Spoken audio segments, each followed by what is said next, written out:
B for bachelors or barristers, C for chartered accountant, D for doctor, त्याच्या पुढे सुद्धा ते गेले E for engineers आणि F for financiers. तर मला वाटते की ह्याच प्रगतीपथावरती आपल्या सुद्धा समाजाने जावं. आज मोजके नाहीत तर प्रत्येक गावागावामध्ये आपल्या समाजातल्या मुलं मुली हल्ली डॉक्टर इंजिनियर यासारख्या मोठ्या पदव्या प्राप्त कराव्यात आणि खरंच आपला समाज हा प्रगतिशील आणि उत्स्फूर्त समाज आहे हे आपण दाखवून दिलं पाहिजे. साधारणतः आपल्या इथे मुलांना करिअर ऑप्शन सिलेक्ट करताना काय प्रॉब्लेम्स होतात त्याच्यावरती मी तुम्हाला सांगेन. आपण असं बघतो की माझा मुलगा कशात करिअर करेल तर आपण आजूबाजूच्या लोकांकडे बघतो ह्याचं पॅकेज किती आहे, अरे ह्याला 5 लाख ते 6 लाख पॅकेज आहे, मग ह्याने काय केलं तर तेच मी माझ्या मुलाला करेन.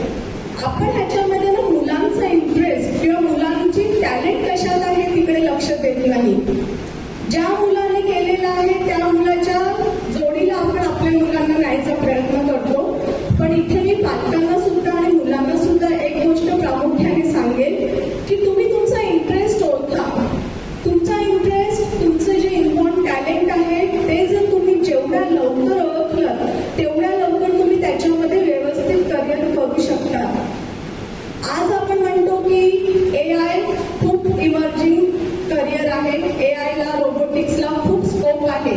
पण तुमचा मुलगा ज्यावेळेस 10वीला आहे 12वीला आहे तेव्हा ते AI कम्प्लीट करून बाहेर येईपर्यंत 6 वर्षाचा कालावधी जाणार आहे आणि पुढच्या 6 वर्षाच्या कालावधीमध्ये मार्केटमध्ये कुठच्या करिअरला स्कोप असेल हे आपण आज अंदाज करू शकत नाही.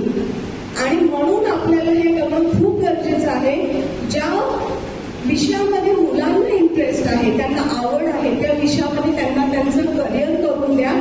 दुसऱ्यांचे करिअर बघून आपल्या मुलांची करिअर नका ठरवू. दुसरी गोष्ट म्हणजे मग करिअर कसं निवडायचं. आज आपल्याला ना पूर्ण जगाची माहिती आहे पण आपल्याला स्वतःची माहिती नाही. आपल्याला नाही माहिती की माझ्यामध्ये काय आहे. आणि जर तुम्हाला हे ओळखायचं असेल तर मी तुम्हाला एक खूप साधं टेक्निक सांगते. मुलांनी हे नक्की म्हणजे नक्की तुम्ही हे बघा की त्याच्यामध्ये तुम्हाला खूप हेल्प होईल की तुम्हाला तुमचं करिअर कशामध्ये करायचंय. हे टेक्निक म्हणजे काय आहे तर व्हिज्युअलायझेशन. फक्त तुम्ही डोळे मिटून व्हिज्युअलाइज करा. जर तुम्हाला कोणी सांगत असेल की तू डॉक्टर हो तर you just close your eyes and imagine की जर मी डॉक्टर झालो तर माझा